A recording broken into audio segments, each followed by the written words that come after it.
Good morning, church, and welcome in the name of the Lord Jesus Christ. It's just great to be able to share with you this morning. In the book of Ephesians, chapter 5 and verses 15 to 16, Paul exhorts us to be very careful then how you live, not as unwise, but as wise, making the most of every opportunity, because the days are evil.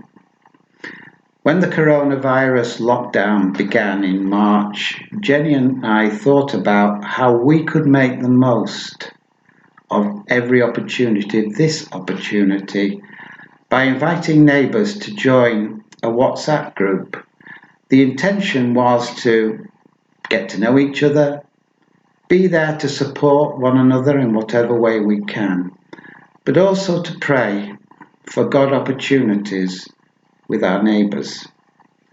We began by sending out an invitation to all the neighbours, and within 2 days we saw 27 people representing 24 families sign up on the street to be part of the WhatsApp group.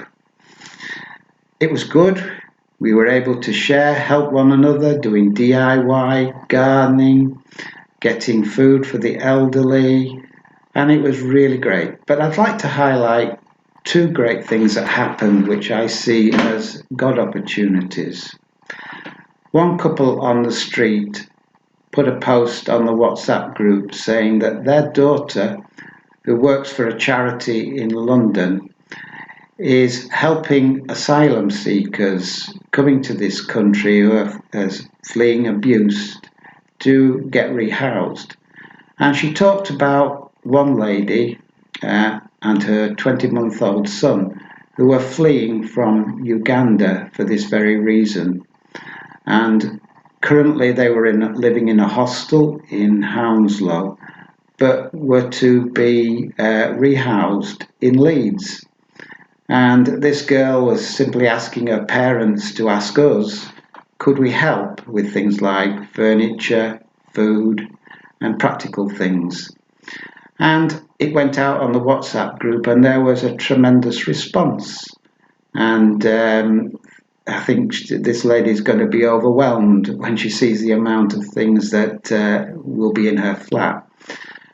But the lady also asked, could you give me details of a local church and also a local primary school? And she went on to share that she's also got 3 other children still in Uganda who are going to be joining her very soon. And then we discovered that the flat that is being rented for her, and she will eventually have to rent, the initial rent's been paid by the charity, is going to be very close to BCC. So this immediately prompted in me, is this a God opportunity? We don't know whether this lady is a Christian, but she's asked for a local church.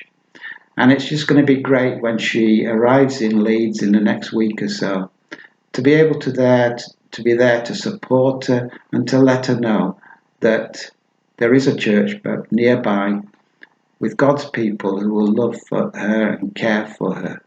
So we thank you. It's just a great opportunity.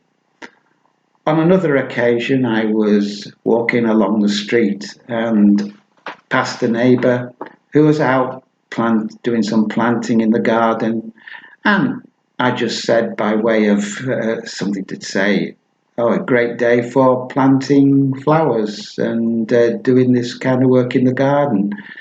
And the lady turned to me and she says, well, it is, especially when you know that you're going to be stopping in this house.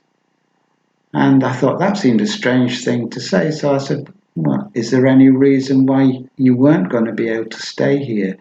And she began to open up about her financial situation, her domestic situation, and how she got very close to having to sell the house and leave. But she talked about the help that she'd received from her auntie, who lives in the West Midlands.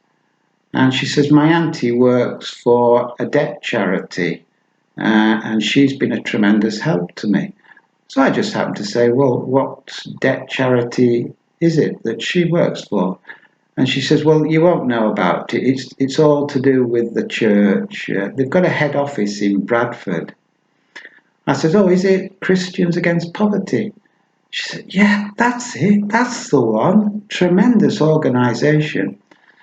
She says, my auntie told me I should get in touch with them, give them a ring and get somebody to come out and see me.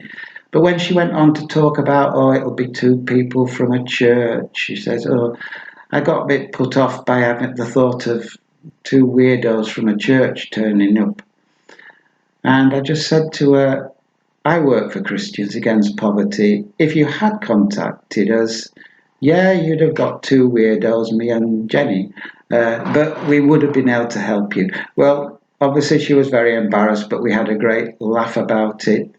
But it just cleared the air. We began to talk. Now, thankfully, her financial position is much improved, and it's very unlikely that she's going to need any help, which is tremendous. But a couple of days later, she stopped me on the street as I was walking by and said, you know, you mentioned that you work for CAP. She says, well, the other night I was in bed listening to the radio like I normally do, and I heard a lady who had been helped by CAP sharing her story. And I realised that it's not just about financial help. I realised that you do so much more as well. And I think what she was trying to share was that that lady, in her testimony, had talked about how God had moved in her life. And so this again just creates another opportunity to share with this lady. We do pray for her. Jenny does take cakes to her and they love it, our whole family. So we're just very grateful that these are perhaps just two small openings, but could be very significant openings during this lockdown time. So we're just grateful and we're just committing it all to God and just praying that this will be used for His glory. So thanks for listening. Amen.